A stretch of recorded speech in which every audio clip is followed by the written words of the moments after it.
Dialogu pubbliku bit-tema ċittadini Maltin, ċittadini Ewropej kien organizzat mill-Uffiċċju tad-Deputat Prim Ministru, il-Ministeru ta' Konsultazzjoni Pubblika u l-MUSEC fl-okkażjoni ta' Jum l-Ewropa.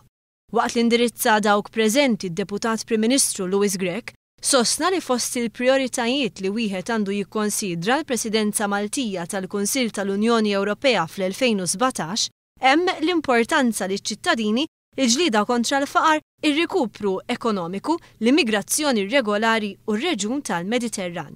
Id-Deputat Prim Ministru qal li fi ftit ġimgħat oħra ser jitħabbru tibdiliet fid-Dipartiment tal-Kuntratti u fil-MEPA, bilan li titneħħa burokrazija żejda li qed ixxekkel il-proċess ta' assorbiment ta' fondi Ewropej.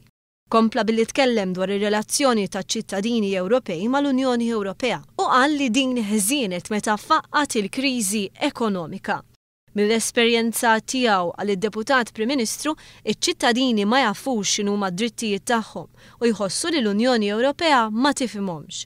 Louis Grech qal li hu konvint li kull stakeholder u rappreżentant tal-istituzzjonijiet Ewropej f'Malta għandu l-intenzjoni li jagħti valur miżjud liċ-ċittadin kemm fil-kuntest Malti kif ukoll dak Ewropew.